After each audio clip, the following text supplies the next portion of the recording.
You have power over your mind, not outside events. Realize this, and you will find strength. These words from the ancient philosopher Marcus Aurelius have never been truer. We often think of strength and resilience as qualities we need for the big challenges in life. But what about the battles we fight within? You see, spiritual warfare is often subtle, like a whisper in the shadows, a seed of doubt planted in the fertile ground of our minds. We might not even recognize it for what it is. But make no mistake, my friend, this is a battle we must be prepared to fight and win. Recognizing it is the first crucial step, and that's what we're going to do together today. You know, I've learned over the years, talking to people from all walks of life, that spiritual warfare doesn't announce itself with trumpets and flashing lights. It's sneaky, insidious, whispering doubts in your ear when you're at your most vulnerable. So how do you know if you're under attack? Well, start by paying attention to your emotions. Do you feel inexplicably drained, anxious, or angry? Have you lost your joy, your peace? These feelings can be indicators, my friend. Also, pay attention to your thoughts. Are you suddenly plagued by self-doubt, fear, or negativity? These thoughts may not even feel like your own.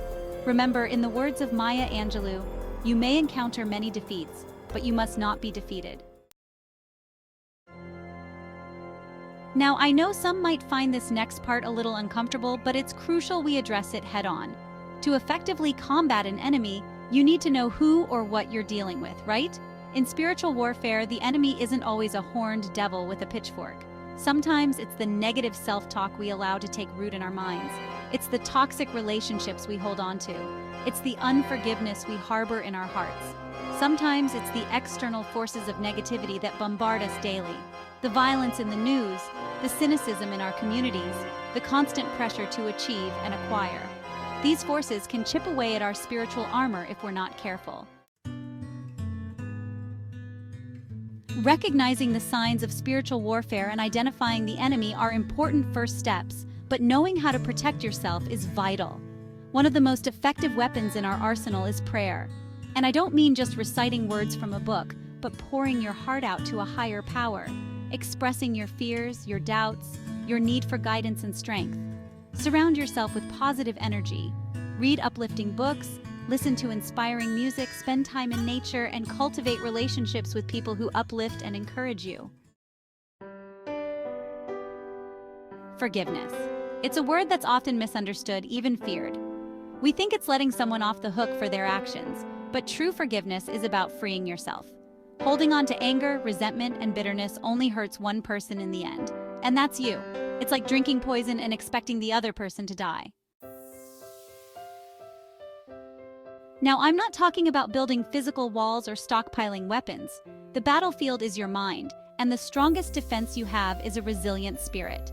Start by cultivating a daily practice of meditation or mindfulness. This will help you become more aware of your thoughts and emotions, allowing you to catch negative thoughts before they take root. Feed your mind with positive affirmations. Replace those self-defeating thoughts with empowering truths. I am strong, I am capable, I am worthy. When you're in the midst of spiritual warfare, it can feel like you're completely alone, like you're fighting a losing battle. But that's just the enemy trying to deceive you. You are not alone. Faith, my friend, is a lifeline in the stormiest of seas. It's the unwavering belief in something bigger than yourself, a power that can lift you above the fray. Prayer is the bridge that connects you to that power. Now, we've talked about the importance of prayer and faith, but let me tell you, seeking support from others is just as crucial in spiritual warfare. We weren't meant to go through life's challenges alone. Talk to your pastor, a therapist, a trusted friend, or a support group. Sharing your struggles with others who understand can lighten your burden and provide invaluable insights and strategies for overcoming them. I want you to know that overcoming spiritual warfare isn't just about surviving, it's about thriving.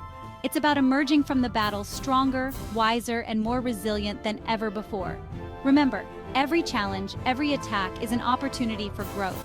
Use these experiences to learn more about yourself, to deepen your faith, and to develop unshakable resilience. Embrace your journey, my friend. The journey to mastering spiritual warfare is ongoing, but remember, you are not alone. I've shared these tools and strategies to equip you, to empower you, to remind you of the incredible strength you possess.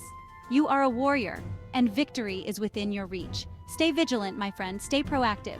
Keep your spiritual armor polished, your faith strong, and your heart open. And never, ever give up. You've got this.